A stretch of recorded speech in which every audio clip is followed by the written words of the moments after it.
কবে মিলবে টাকা?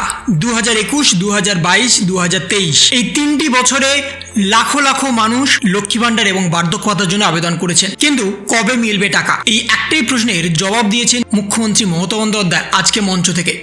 এই একটাই প্রশ্ন আপনারা বহু বছর ধরে করে আসছেন, বহু দিন থেকে করে আসছেন, কবে মিলবে টাকা? এত আবেদন করার পরও আপনাদের ব্যাংক অ্যাকাউন্টে কেন এসে পৌঁছালো না 1000 টাকা, 2000 টাকা?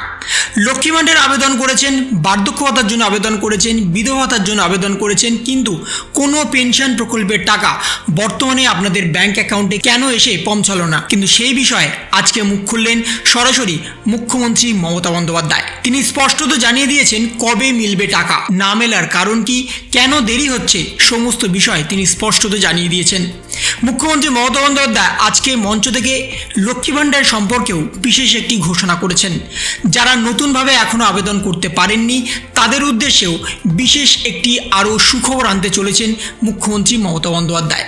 কিন্তু বার্ধক্য ভাতার জন্য যারা আবেদন করেছিলেন 2021, 2022, 2023 সালে, তাদের কেন এখনও টাকা আসেনি, কবে তাদের টাকা আসবে সে সম্পর্কে তিনি স্পষ্টত জানিয়ে দিয়েছেন। এবং সেখানেই বলা হচ্ছে কবে মিলবে বার্ধক্য ভাতার টাকা জানিয়ে দিলেন মুখ্যমন্ত্রী মমতা বন্দ্যোপাধ্যায়। 2024-এর লোকসভা ভোটের তৃণমূলের অন্যতম হাতিয়ার রাজ্য সরকারি প্রকল্প, সুবিধাভোগীদের ওপর ভরসা রেখেই লড়াইয়ের পথে সুগম করতে মরিয়া ঘাসফুল শিবির। মঙ্গলবার জয়নগরের প্রশাসনিক সভায় মুখ্যমন্ত্রী মমতা বন্দ্যোপাধ্যায়ের মুখে বারবারই উঠে এলো বিভিন্ন সরকারি প্রকল্পের কথা।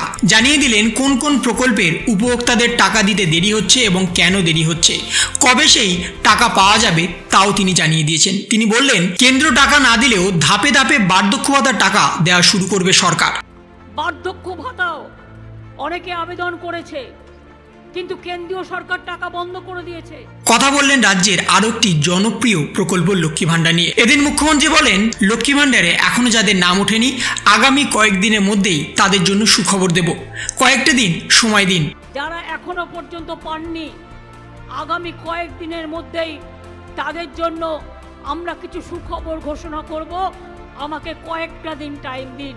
বার্ধক্য ভাতার আবেদন অনেকেই করেছেন, কেন্দ্র সরকার টাকা বন্ধ করে দিয়েছে, তারপরেও যারা সরাসরি মুখ্যমন্ত্রী এবং দুয়ারে সরকারে আবেদন করেছেন তাদের টাকা আমরা দিয়ে দিতে পারবো।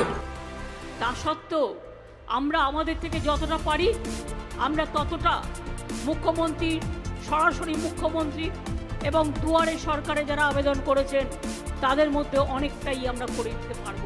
অর্থাৎ আগামী কিছুদিনের মধ্যেই বার্ধক্য ভাতা এবং লক্ষ্মী ভান্ডারের টাকা কিন্তু আপনাদের চলে আসবে, সেই আশ্বাসই কিন্তু দিয়েছেন মুখ্যমন্ত্রী মমতা বন্দ্যোপাধ্যায়। কেন্দ্র সরকার বার্ধক্য ভাতার টাকা দেয়নি এমনই মন্তব্য করেছেন মুখ্যমন্ত্রী মমতা বন্দ্যোপাধ্যায়, কিন্তু রাজ্য সরকার সেই সমস্ত টাকা আপনাদের ব্যাংক অ্যাকাউন্টে সরাসরি পৌঁছে দেবেন। বকেয়া যত টাকা আছে সেই টাকাও আপনারা পাবেন, বর্তমানে যে টাকা প্রাপ্য আপনাদের সে টাকাও পাবেন। অর্থাৎ যদি কেউ গত 2 মাসের টাকা না পেয়ে থাকেন তাহলে সেই টাকাটাও আপনাদের ব্যাংক অ্যাকাউন্টে ঢুকবে। যারা নিয়মিত টাকা পেয়ে আসছিলেন তাদের ব্যাংক অ্যাকাউন্টে 1000 টাকা করে আসবে। তো এই ছিল একটা ছোট্ট ইনফরমেশন আপনাদের সকলের জন্য।